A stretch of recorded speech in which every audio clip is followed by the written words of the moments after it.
Okay, നമ്മളങ്ങനെ block 2 കിടക്കുകയാണ്. ശരിക്കും പറഞ്ഞാൽ സത്യം പറഞ്ഞാൽ വയ്യ, എങ്കിലും ചെയ്യാതിരുന്നാൻ പറ്റില്ല. ഇനിയും പിന്നെ അത്ര നേരം വെയിറ്റ് ചെയ്യുന്ന അസുഖം കുറയും എന്നുള്ള വിശ്വാസത്തിലാണ്. നടക്കുന്നില്ല, അപ്പം ഇടയ്ക്കിടയ്ക്ക് വോയിസ് ബ്രേക്ക് ആവും. Sorry for that. Okay, second ബ്ലോക്കിലെ ഫസ്റ്റ് യൂണിറ്റ്, അതായത് യൂണിറ്റ് 5 ടോട്ടലായിട്ടാണ് യൂണിറ്റ് പറയുന്നത്. Indian financial system. Okay, very interesting. എന്തൊക്കെയാണ് പറയുന്നതെന്ന് ചോദിച്ചാൽ, financial system and working of financial market, money മാർക്കറ്റിൻ്റെ സ്ട്രക്ചർ എങ്ങനെയാണ്, ബാങ്കിങ്ങിൻ്റെ സ്ട്രക്ചർ എങ്ങനെയാണ് ഇന്ത്യയിൽ, റിസർവ് ബാങ്ക് വളരെ ഇമ്പോർട്ടൻറ്റ് ക്വസ്റ്റ്യനാണ്, ഷെഡ്യൂൾഡ് ബാങ്ക് ഇൻ ഇന്ത്യ എന്തൊക്കെയാണ്, എന്തിനാണ് ഷെഡ്യൂൾ ബാങ്ക് എന്ന് വിളിക്കുന്നത്, സ്ട്രക്ചർ ഓഫ് ക്യാപിറ്റൽ മാർക്കറ്റൊക്കെയാണ് നോക്കുക.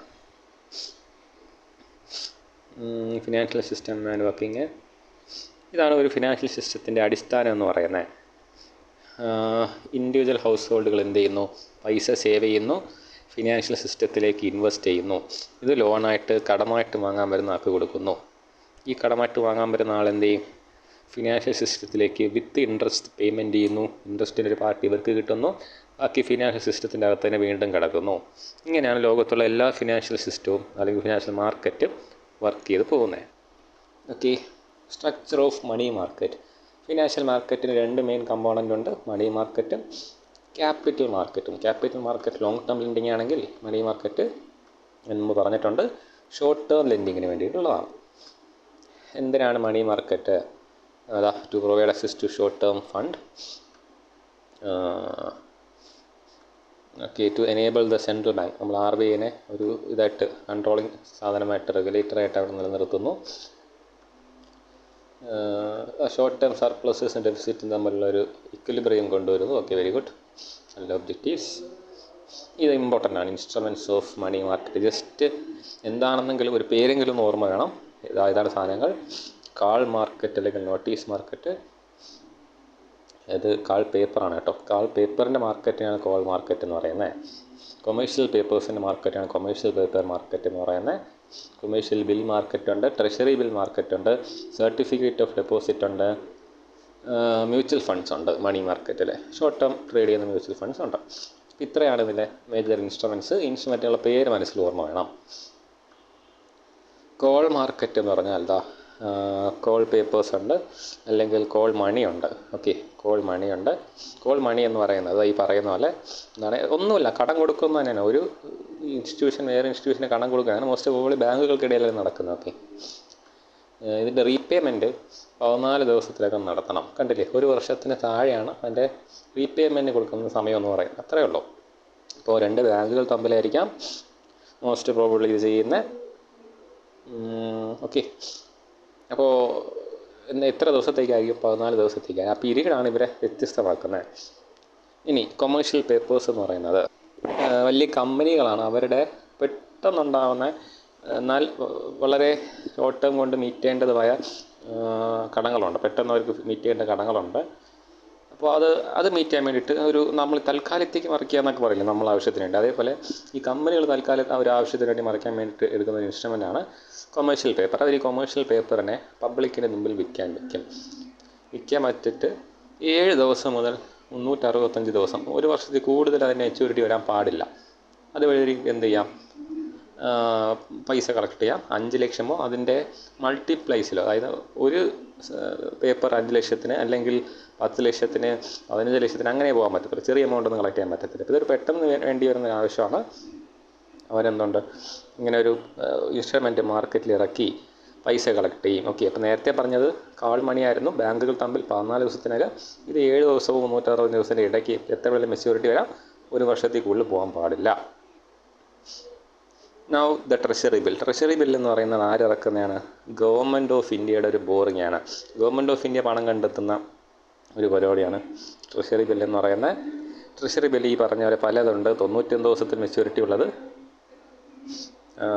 182 ദിവസം, 364 ദിവസം. ശ്രദ്ധിച്ചാൽ മനസ്സിലാവും. 91 ദിവസം മീൻസ് 3 മാസം, അതായത് ക്വാർട്ടർലി. 182 മീൻസ് 6 മാസം, അതായത് ഹാഫ് ഇയർലി. 364 വർഷം. മനസ്സിലായില്ലേ? ഇതിനാണ് എന്തെന്ന് പറയുന്നത്, ട്രഷറി ബിൽ. അതായത് ഗവൺമെൻറ് ഇറക്കുന്ന മോസ്റ്റ് സെക്യൂർഡ്, ഒരു രാജ്യത്ത് ഇറക്കുന്ന ഏറ്റവും സെക്യൂർഡ് ആയിട്ടുള്ള ഫിനാൻഷ്യൽ ഇൻസ്ട്രുമെൻ്റാണ് ട്രഷറി ബില്ല്.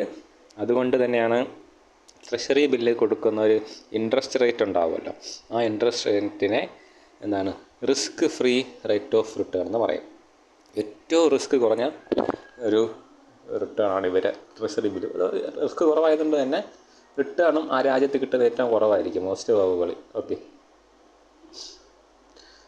അതിനകത്ത് പിന്നെ പറയാനുള്ളത്, ഇതൊരു സീറോ കൂപ്പൺ ഇൻസ്ട്രുമെൻ്റ് ആണ് കേട്ടോ. സീറോ കൂപ്പൺ ഇൻസ്ട്രുമെൻ്റ് എന്ന് പറഞ്ഞാൽ എന്തില്ല, ഇവർക്ക് ഇൻട്രസ്റ്റ് കിട്ടത്തില്ല. മറിച്ച് ഇതിപ്പോൾ 150 രൂപയ്ക്കാണ് ഇഷ്യൂ ചെയ്യുന്നതെങ്കിൽ ഇവർക്ക് ഇതിനെ ഈ പറഞ്ഞ ടൈം പീരീഡ് ഉണ്ടല്ലോ, ഓരോന്നിനും ഓരോ ടൈം പീരീഡ് ആയിരിക്കും. ഏതാണ് നിങ്ങൾ പറഞ്ഞിട്ടുള്ള ടൈം പീരീഡ്, ആ ടൈം പീരീഡ് കഴിയുമ്പോൾ ഇതിനെ 200 രൂപയ്ക്ക് റിഡീം ചെയ്യാം. മനസ്സിലായില്ലേ? അപ്പോൾ ഒരു കുറഞ്ഞ വിലയ്ക്ക് ഇറക്കി അതിൻ്റെ ഫേസ് വാല്യൂ എന്ന് പറയും, ഇതാണ് അതിൻ്റെ യഥാർത്ഥ വിലയ്ക്ക് മറിച്ച് തിരിച്ച് ഗവൺമെൻറ്റിന് വിൽക്കാൻ പറ്റും. അങ്ങനെയുള്ള ഇൻസ്ട്രുമെൻ്റാണ് സീറോ കൂപ്പൺ ഇൻസ്ട്രുമെൻ്റ് എന്ന് പറയുന്നത്. ട്രഷറി ബിൽ എന്താണ്, ഒരു സീറോ കൂപ്പൺ ഇൻസ്ട്രുമെൻ്റ് ആണ്. പിന്നെ അതിൻ്റെ കുറേ കഥകളൊക്കെ പറയുന്നുണ്ട്, സമയമുണ്ടെങ്കിൽ ഒന്ന് നോക്കാം. കൊമേഴ്ഷ്യൽ ബില്ലെന്ന് പറയുന്നത് ഈ നിങ്ങൾക്ക് അറിയാമോന്ന് എനിക്ക് അറിയത്തില്ല, ബിൽ ഓഫ് എക്സ്ചേഞ്ച്. അക്കൗണ്ടിങ് പഠിച്ചിട്ടുള്ളവർക്കറിയാം, നമ്മളെന്തായാലും അക്കൗണ്ടിങ് പഠിക്കാനുള്ളതുകൊണ്ട് ഞാനിവിടെ പറയുകയാണ്. ഞാനൊരു കട നടത്തുകയാണെന്ന് വിചാരിക്കാം. ഓക്കെ, എൻ്റെ കടയിൽ പുതിയതായിട്ട് ഒരാൾ വന്ന് ഒരു 1 ലക്ഷം രൂപയുടെ സാധനം വാങ്ങിച്ചിട്ട് പറഞ്ഞു കടമായിട്ട് വാങ്ങിക്കാണ്, തരാം എന്ന് പറയുകയാണ്. അപ്പോൾ ഞാൻ പറഞ്ഞു, നിങ്ങൾ പുതിയ ആളാണെങ്കിൽ എന്തില്ല, നിങ്ങൾ വിശ്വാസമില്ല, അതുകൊണ്ടൊരു പേപ്പറിൽ നിങ്ങൾ എഴുതി ഒപ്പിട്ട് തരണം. എന്താണ്, എനിക്ക് ഇത്ര തരാനുണ്ട്, ഞാൻ തരാമെന്നൊക്കെ പറഞ്ഞ് എഴുതി ഒപ്പിട്ട് തരണം. അതിനൊരു കൃത്യ ഫോർമാറ്റും കാര്യങ്ങളൊക്കെ ഉണ്ട്. ആ പേപ്പറിനാണ് ബിൽ ഓഫ് എക്സ്ചേഞ്ച് എന്ന് വിളിക്കുന്നത്. ഓക്കെ, ഈ സാധനം എന്താണെന്നറിയോ, നമുക്ക് എക്സ്ചേഞ്ച് ചെയ്യാൻ പറ്റും. ഈ കടക്കാരൻ എന്ത് ചെയ്യാം, ഇപ്പോൾ 1 ലക്ഷം രൂപയുടെ ബില്ലായിരുന്നല്ലോ, ഈ കടക്കാരന് പെട്ടെന്നൊരു ആവശ്യം വരുമ്പോൾ ഈ സാധനം കൊണ്ടുപോയി ബാങ്കിൽ കൊടുത്തിട്ട് നമുക്ക് ഡിസ്കൗണ്ട് ചെയ്ത് വാങ്ങാം. ഈ കടക്കാരൻ പറയാണ്, എനിക്കിങ്ങനെ വേണ്ടി 1 ലക്ഷം രൂപ ഒരു 20 ദിവസം കഴിയുമ്പോൾ കിട്ടും, പക്ഷേ എനിക്കതൊരു കാത്തിരിക്കാം, ഒരു പണത്തിൻ്റെ ഒരു അത്യാവശ്യമുണ്ട്, പെട്ടെന്ന് പൈസ തരണമെന്ന് പറയുമ്പോൾ ബാങ്ക് എന്ത് ചെയ്യും, ശരി ഞാൻ പൈസ തരാം. എത്ര കൊടുക്കും, 1 ലക്ഷം കൊടുക്കത്തില്ല, ഒരു 90,000 95,000 അല്ല അവന് കൊടുക്കും. എന്നിട്ട് ബാങ്ക് എന്ത് ചെയ്യും, ഇവൻ്റെ കയ്യിൽ നിന്ന് ബാങ്ക് കളക്ട് ചെയ്തോളും. അപ്പോൾ ആ 5,000 ആർക്ക് പോവും, ബാങ്കിന് പോവും. ഇങ്ങനെ അങ്ങോട്ടും ഇങ്ങോട്ടും എക്സ്ചേഞ്ച് ചെയ്യാൻ പറ്റുന്ന ഒരു ഫിനാൻഷ്യൽ ഇൻസ്ട്രുമെൻ്റായിട്ട് ആ കടം അവിടെ കിടന്ന് കളിക്കും. അതിനാണ് ബിൽ ഓഫ് എക്സ്ചേഞ്ച് എന്ന് വിളിക്കുന്നത്. പിന്നെ സർട്ടിഫിക്കറ്റ് ഓഫ് ഡെപ്പോസിറ്റ് ആരാ ചെയ്യുന്നതെന്നറിയാമോ? യൂഷ്വലി ഗവൺമെൻറ് ഇൻസ്റ്റിറ്റ്യൂട്ടുകളുണ്ടല്ലോ, ഗവൺമെൻറ് തന്നെ സ്ഥാപനങ്ങളാണ് ഇത് ചെയ്യാറുള്ളത്. അല്ലാത്തവർക്കും ചെയ്യണമെന്നല്ല, നമ്മൾ എവിടെയെങ്കിലും ഏതെങ്കിലും ഷെഡ്യൂൾഡ് ബാങ്കിൽ ഒരു ഡെപ്പോസിറ്റ് നടത്തിയിട്ട് അതിനെ ഒരു സെക്യൂരിറ്റി ആയിട്ട് വെച്ചുകൊണ്ട് നമ്മൾ എന്ത് ചെയ്യും, പിന്നെ ഒരു ഇൻസ്ട്രുമെൻ്റ് ഇഷ്യൂ ചെയ്യും. ഇൻസ്ട്രുമെൻ്റ് എന്ന് പറയുന്നത് ഒരു ഡോക്യുമെൻറ്റ്. ഈ ഡോക്യുമെൻ്റ് വെച്ചിട്ടാണ് പിന്നെ എന്ത് ചെയ്യുന്നത്, നമ്മൾ ഈ പറയുന്ന പണത്തിൻ്റെ കൈമാറ്റം നടത്തുന്നത്. അതാണ് എന്തെന്ന് പറയുന്നത്, സർട്ടിഫിക്കറ്റ് ഓഫ് ഡെപ്പോസിറ്റ് എന്ന് പറയുന്നത്. ഓക്കെ, ഇതെല്ലാം എന്താണ്, ഈ ഷോർട്ട് ടേം ആണ്. പിന്നെ പെട്ടെന്ന് പൈസ കണ്ടെത്താനുള്ള ഒരു ഇൻസ്ട്രുമെൻ്റുകളാണ്, ഓരോരോ വഴികളാണ്. ഓക്കെ, പിന്നെ മണി മാർക്കറ്റ് മ്യൂച്വൽ ഫണ്ടുകളുണ്ട്. മ്യൂച്വൽ ഫണ്ട് എന്ന് പറയുന്നത് എന്താണെന്ന് അറിയാലോ, ഒരുപാട് പേര് പൂള് ചെയ്തുണ്ടാക്കുന്നൊരു ഫണ്ടാണ്. മ്യൂച്വൽ ഫണ്ടിന് എന്ത് കാണും, ഒരു AMC കാണും, ഒരു അസറ്റ് മാനേജ്മെൻറ്റ് കമ്പനി കാണും. ഈ കമ്പനിക്ക് ഒരു അസറ്റ് മാനേജർ കാണും, എക്സ്പേർട്ടായിട്ട് പണം ഹാൻഡിൽ ചെയ്യാൻ അറിയാമെന്നുള്ള ഒരാൾ കാണും. പലരുടെയും നിന്നായിട്ട് വാങ്ങുന്ന ഈ പണത്തിനെ ഈ കമ്പനി ഇയാളുടെ സഹായത്തോടുകൂടി എന്ത് ചെയ്യുന്നു, വേറെ പലയിടത്ത് ഇൻവെസ്റ്റ് ചെയ്ത് ലാഭമുണ്ടാക്കുന്നു. ആ ഉണ്ടാക്കുന്ന ലാഭത്തിൻ്റെ ഒരു പാർട്ട് കമ്പനി ഫീസായിട്ട് പിടിക്കുന്നു, ബാക്കി എവിടെ പോകുന്നു, ഈ ഇൻവെസ്റ്റ് ചെയ്ത ആൾക്കാർക്ക് പോകുന്നു. ഇതാണ് മ്യൂച്വൽ ഫണ്ടിൻ്റെ കളി എന്ന് പറയുന്നത്. ഓക്കെ, അപ്പോൾ ഇത്രയും എന്തുണ്ട്, നമ്മൾ മണി മാർക്കറ്റ് ഇൻസ്ട്രുമെൻറ്റ്സ് പറഞ്ഞു, ഇമ്പോർട്ടൻ്റ് ആണ്, ഉറപ്പായിട്ട് നോക്കുക, ചോദിച്ചിട്ടുണ്ട് പരീക്ഷയ്ക്ക്. ഓക്കെ, മണി മാർക്കറ്റിന് സ്ട്രക്ചർ ഓർഗനൈസ്ഡും ആവാം, അൺഓർഗനൈസ്ഡും ആവാം. ഓക്കെ, ഈ പറഞ്ഞ പോലെ എന്താണ്, കൃത്യം ലീഗലി അപ്രൂവ്ഡ് ആയിട്ടുള്ളതും അല്ലെങ്കിൽ നമുക്കൊരു പ്രോപ്പർ സ്ട്രക്ചറിൽ ഈ കാര്യങ്ങൾ ചെയ്തു പോകുന്ന RBI പോലത്തെ, അല്ല RBIയുടെ കീഴിൽ വരുന്ന ബാങ്കുകൾ, മറ്റ് കൊമേഴ്ഷ്യൽ ബാങ്കുകളൊക്കെ കാണും. ഇതല്ലാതെ എന്തുണ്ട്, ഈ ലോക്കൽ മണി ലെൻഡേഴ്സൊക്കെ ഉണ്ട്, പലിശയ്ക്ക് പൈസ തരുന്ന ആൾക്കാരൊക്കെ ഉണ്ട്. അങ്ങനെ ഒരു പാർട്ടും ഉണ്ട്. അവരൊന്നും ഈ പറഞ്ഞ പോലെ പ്രോപ്പർ ചാനലല്ല യൂസ് ചെയ്യുന്നത്. അവരാണ് ഈ അൺഓർഗനൈസ്ഡ് മണി മാർക്കറ്റ് പാർട്ടിസിപ്പൻസ് എന്നൊക്കെ പറയുന്നത്. Banking structure in India. Okay, ഇന്ത്യയിലെ ബാങ്കുകളെ കുറിച്ചൊരു വലിയൊരു കഥ പറയാൻ കാണും. ഓക്കെ, ബാങ്കുകൾ എന്താണെന്ന് ചോദിച്ചാൽ, okay, are institution which have the right to accept deposit of money from the public for the purpose of lending or investing. അവർ promise of repayment on demand by depositor with the facility of withdraw by check draft or otherwise. മനസ്സിലായല്ലേ? നമുക്ക് പബ്ലിക്കിൻ്റെ പണം ഡെപ്പോസിറ്റായിട്ട് സ്വീകരിക്കാനും സ്വീകരിച്ച പണം പലയിടത്ത് invest ചെയ്യുകയും അല്ലെങ്കിൽ കടം കൊടുക്കുകയും, എന്നാൽ ഇൻവെസ്റ്റ് ചെയ്ത ആൾ ഒരു ലിമിറ്റഡ് എമൗണ്ട് വരെ ഡിമാൻഡ് ചെയ്താൽ തിരിച്ചു കൊടുക്കാൻ ബാധ്യതയുള്ളമായ ഇൻസ്റ്റിറ്റ്യൂട്ട്സിനാണ് എന്തെന്ന് വിളിക്കുന്നത്, ബാങ്ക് എന്ന് വിളിക്കുന്നത്. അതാണ് ഒരു ട്രഡീഷണൽ കോൺസെപ്റ്റ്, ഒരു ബേസിക് കോൺസെപ്റ്റ് ഓഫ് എന്തെന്ന് പറയുന്നത് ബാങ്ക് എന്ന് പറയുന്നത്. അപ്പം ബാങ്കിങ് റെഗുലേഷൻ ആക്ട് 1949 പറയുന്നതാണ്. എന്താണ് ബാങ്ക് എന്ന ചോദ്യത്തിന് ഇതാണ് ഉത്തരം. ഇതാണ് banking structure in India. Reserve bank is the central bank of India. Okay, central bank of India, CBI എന്ന് വെച്ചാൽ അങ്ങനെയൊന്നുമല്ല. സെൻട്രൽ ബാങ്ക് ഓഫ് ഇന്ത്യ എന്ന് ചോദിച്ചാൽ ഏതാണ്, റിസർവ് ബാങ്കാണ്. അതിന് അതിൻ്റേതായ ഫങ്ഷൻസ് ഉണ്ട്, ഉറപ്പായിട്ടും ഇത് പഠിക്കാൻ കാണും. പിന്നെ അതിന് ഇമ്പോർട്ടൻസ് വളരെ വലുതാണ്. എല്ലാ ബാങ്കുകളെയും റെഗുലേറ്റ് ചെയ്യുന്നതും ഒരാപത്ത് വന്നാൽ എല്ലാ ബാങ്കുകളെ സപ്പോർട്ട് ചെയ്യുന്നതുമായ ഇൻസ്റ്റിറ്റ്യൂട്ടാണ് റിസർവ് ബാങ്ക് എന്ന് പറയുന്നത്. ഷെഡ്യൂൾഡ് ബാങ്ക്സ് ഇൻ ഇന്ത്യ എന്ന് പറഞ്ഞാൽ വേറൊന്നുമല്ല. RBIക്ക് ഒരു ആക്ട് ഉണ്ട്, RBI 1934 ആണെന്നാണ് എൻ്റെ ഓർമ്മ. ഈ ആക്ടിൻ്റെ ഒരു സെക്കൻഡ് ഷെഡ്യൂളുണ്ട്. അവിടെ ലിസ്റ്റ് ചെയ്തിട്ടുള്ള ബാങ്കുകൾ അതിനാണ് എന്തെന്ന് പറയുന്നത്, ഷെഡ്യൂൾഡ് ബാങ്ക് എന്ന് പറയുന്നത്. അല്ല പ്രത്യേകിച്ച് സംഭവമൊന്നുമില്ല. ഷെഡ്യൂൾഡ് ബാങ്കുകൾ എന്താണ്, കൊമേഴ്ഷ്യൽ ബാങ്കുകളും ആവാം, കോപ്പറേറ്റീവ് ബാങ്കുകളാവാം. ഓക്കെ, കൊമേഴ്ഷ്യൽ ബാങ്കിനെ public sector bank, private sector bank, foreign bank, RRB regional rural ബാങ്കായിട്ട് ഡിവൈഡ് ചെയ്യാം. ഓക്കെ, അപ്പോൾ ഇതിൽ ഇനി എന്ത് വരുന്നുണ്ട്, പിന്നെ പറയുന്നത് ഇത് നിങ്ങൾ നോക്കണമെന്നില്ല, അറ്റ്ലീസ്റ്റ് ഇത്രയും അറിഞ്ഞു തന്നാൽ മതി. RBI schedule bank, schedule commercial bank, schedule cooperative bank, അതിനെ പബ്ലിക് സെക്ടർ എന്നും പ്രൈവറ്റ് സെക്ടർ എന്നും. ഈ പബ്ലിക് സെക്ടർ എന്ന പേര് വരാനുള്ള കാര്യം എന്താ, ഇത് ഒന്നുകിൽ സ്റ്റേറ്റ് ബാങ്ക് ഓഫ് ഇന്ത്യ ഇല്ലെങ്കിൽ nationalised bank. Nationalised bank means ആ ബാങ്കിൻ്റെ മെജോറിറ്റി ഓണർഷിപ്പ്, എബോവ് 50% ഓണർഷിപ്പ് ആരുടെ കയ്യിലാണ്, ഗവൺമെൻറ് ഓഫ് ഇന്ത്യയുടെ കയ്യിൽ തന്നെ ആയിരിക്കും. അതിനാണ് നാഷണലൈസ്ഡ് ബാങ്കുകൾ എന്ന് പറയുന്നത്. അപ്പോൾ ഒന്നുകിൽ നാഷണലൈസ്ഡ് ബാങ്ക് അല്ലെങ്കിൽ എന്താണ്, സ്റ്റേറ്റ് ബാങ്ക് ഓഫ് ഇന്ത്യ. പിന്നെ പ്രൈവറ്റ് സെക്ടർ ബാങ്കിന് ഓൾഡ് പ്രൈവറ്റ് അതിൻ്റെ ആവശ്യമൊന്നുമില്ല. അറ്റ്ലീസ്റ്റ് അതിന് മുമ്പുള്ള ഒരു ക്ലാസിഫിക്കേഷൻ നോക്കി വയ്ക്കാം. റിസർവ് ബാങ്ക് ഓഫ് ഇന്ത്യ പറയുന്നതുകൊണ്ട് it is apex body, it is the central എന്താണ് authority of banks in India. എല്ലാ ബാങ്കുകളുടെയും സെൻട്രൽ അതോറിറ്റി ആരാണ്, RBI ആണ്. ഒരുപാട് കാര്യങ്ങൾ തീരുമാനിക്കുന്നു, ഒരുപാട് എന്താണ് ഇൻഫ്ലേഷൻ കൺട്രോൾ ചെയ്യുന്നത്, പിന്നെ മോണിറ്ററി പോളിസി ഉണ്ടാക്കുന്നത് നമ്മുടെ രാജ്യത്തിന് വേണ്ടിയിട്ട്, നോട്ട് ഇഷ്യൂ ചെയ്യുന്നത്, നോട്ടുമായിട്ട് ബന്ധപ്പെട്ട തീരുമാനങ്ങൾ എടുക്കുന്നത് എല്ലാം RBIയുടെ കീഴിൽ വരുന്നതാണ്. റിപ്പോ റേറ്റ്, റിവേഴ്സ് റിപ്പോ റേറ്റാണ് നമ്മുടെ ഇന്ത്യയുടെ ബാങ്കിങ് സിസ്റ്റം പിടിച്ച് നിർത്തുന്നത്. അപ്പോൾ അതെന്താണ് ഞാൻ ഇപ്പോൾ പറയുന്നില്ല, നമുക്കറിയാൻ ആവശ്യമുണ്ടെങ്കിൽ ഞാൻ പറയാം. ഓക്കെ, താഴോട്ട് നോക്കാം.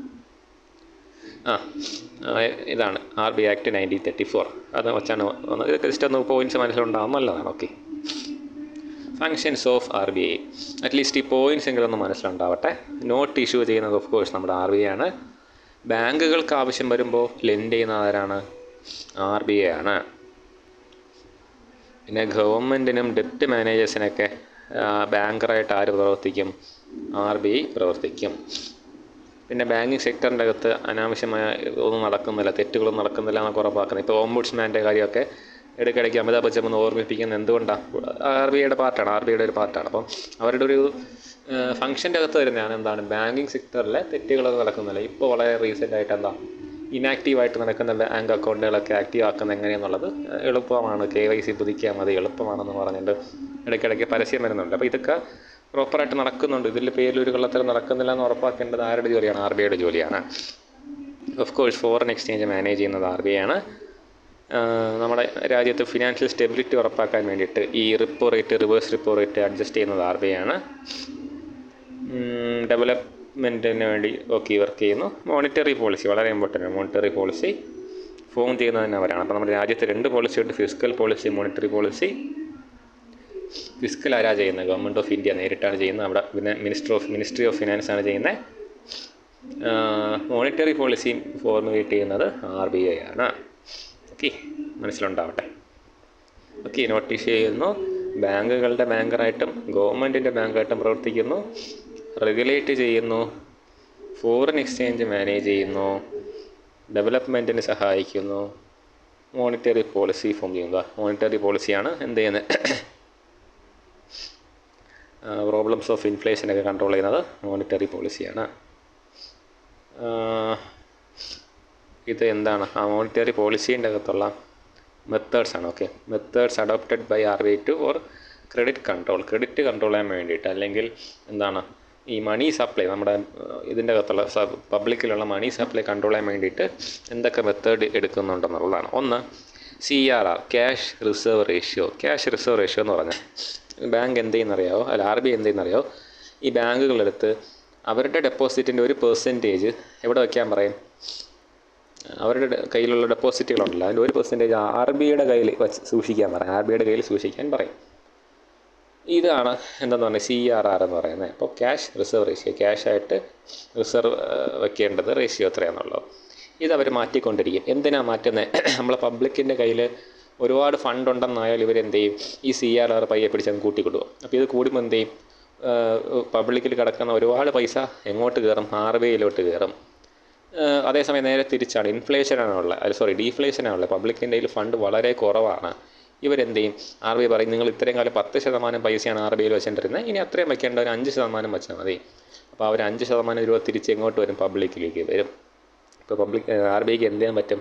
CRR കൂട്ടിയും കുറയ്ക്കുകയും ചെയ്തുകൊണ്ട് നമ്മൾ ഇൻഫ്ലേഷൻ ഡീഫ്ലേഷനൊക്കെ കൺട്രോൾ ചെയ്യാൻ പറ്റും. ഓക്കെ, അതുപോലൊരു റേഷ്യോ ആണ് SLR, സ്റ്റാറ്റ്യൂട്ടറി ലിക്വിഡിറ്റി റേഷ്യോ. ഇവിടെ എന്താ പറയുന്നത്? ക്യാഷ് തന്നെ ആവണമെന്നില്ല. മറ്റേത് ക്യാഷ് റിസർവ് റേഷ്യോ ആയിരുന്നു, അത് സ്റ്റാറ്റ്യൂട്ടറി ആണ്. നിയമപരമായിട്ടും ലിക്വിഡിറ്റി ഉറപ്പാക്കാൻ കീപ്പ് ചെയ്യേണ്ടത് 100% ക്യാഷ് തന്നെ ആവണമെന്നില്ല. ബാക്കി പറഞ്ഞതുപോലെ തന്നെ, നേരത്തെ പറഞ്ഞ പോലെ തന്നെയാണ്. പിന്നെ refinance facility, bank rate. Okay, repo റേറ്റിനെ കുറിച്ച് പറയേണ്ട ആവശ്യകത വന്നിരിക്കുന്നു. ഓക്കെ, ബാങ്കുകൾക്ക് RBI കടം കൊടുക്കും, ഷോർട്ട് ടേം ഡെപ്റ്റ് കൊടുക്കും. ഓക്കെ, എന്ത് കൊടുക്കും? Short term ഡെപ്റ്റ്. 14 ദിവസത്തെ മെച്യൂരിറ്റിയുള്ള ഷോർട്ട് ടേം ഡെപ്റ്റുകൾ കൊടുക്കും. ഈ ഷോർട്ട് ടേം ഡെപ്റ്റ് കൊടുക്കാൻ ചില അംഗീകരിച്ചിട്ടുള്ള ഗവൺമെൻറ് സെക്യൂരിറ്റീസ്, നമ്മൾ ട്രഷറി ബില്ല് എന്നൊക്കെ പറഞ്ഞില്ലേ, അതുപോലെയുള്ള ചില അംഗീകൃത ഗവൺമെൻറ് സെക്യൂരിറ്റീസ് RBIക്ക് കൊടുക്കണം. നമ്മുടെ ബാങ്കുകൾ കൊടുക്കണം. ഓക്കെ, അപ്പോൾ RBI ബാങ്കുകൾക്ക് 14 ദിവസത്തേക്ക് ലെൻഡ് ചെയ്യുന്നു. In what? ഈ പറഞ്ഞ ഗവൺമെൻറ് സെക്യൂരിറ്റീസ് വാങ്ങിച്ചുകൊണ്ട്. അപ്പോൾ ഇവർ തമ്മിലുള്ള എഗ്രിമെൻ്റ് എന്താണ്? 14 ദിവസം കഴിഞ്ഞ് RBIയുടെ കയ്യിൽ നിന്ന് അവരെന്ത് റീപർച്ചേസ് ചെയ്യണം? ഈ ഗവൺമെൻറ് സെക്യൂരിറ്റീസ് ബാങ്കുകൾ തിരിച്ച് വാങ്ങണം, റീപർച്ചേസ് ചെയ്യണം. At what price? ഇവരൊരു പൈസ കൊടുത്തില്ല. ഫോർ എക്സാമ്പിൾ, RBI ഒരു ബാങ്കിന് 1 ലക്ഷം രൂപ കൊടുത്തിട്ട് അവരുടെ കയ്യിരിക്കുന്ന ഗവൺമെൻറ് സെക്യൂരിറ്റീസ് വാങ്ങിച്ചു.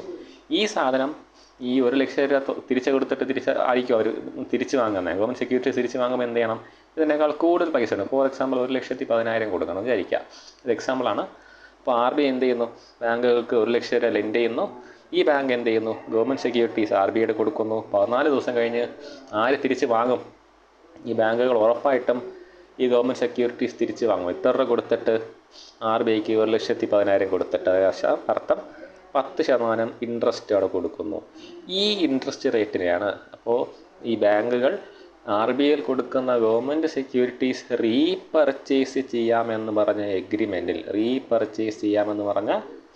എഗ്രിമെൻറ്റിൽ പറയുന്ന ഇൻട്രസ്റ്റ് റേറ്റിനെയാണ് എന്തെന്ന് വിളിക്കുന്നത്? റിപ്പോ റേറ്റ് എന്ന് വിളിക്കുന്നത്. ഓക്കെ, ഇതൊരു മാൻഡേറ്ററി മൂവ്മെൻ്റ് ആണ്. അതുകൊണ്ടാണ് എന്ത് സംഭവിക്കുന്നത്? റിപ്പോ റേറ്റിലുണ്ടാകുന്ന കയറ്റങ്ങളും ഇറക്കങ്ങളും എന്തിന് കാരണമാകുന്നത്? നമ്മുടെ ലോണുകൾക്കുള്ള ഇൻട്രസ്റ്റ് റേറ്റ് കൂടാനും കുറയാനും കാരണമാകുന്നത് ഡയറക്റ്റ്ലി റിലേറ്റഡ് ആണ്. അങ്ങനെ ഒന്ന് പൂട്ടി വച്ചിട്ടുണ്ട്. ബാങ്കുകളൊന്ന് അവരുടെ തോന്നിവാസത്തിന് പെരുമാറാതിരിക്കാൻ വേണ്ടിയിട്ട് RBI ഒരു പൂട്ടി വെച്ചിട്ടുണ്ട്. അപ്പോൾ ഈ റിപ്പോ റേറ്റ് എന്ത് ചെയ്യുന്നുണ്ടാവുന്നു, അത് അവർക്ക് എന്ത് ചെയ്തേ പറ്റൂ?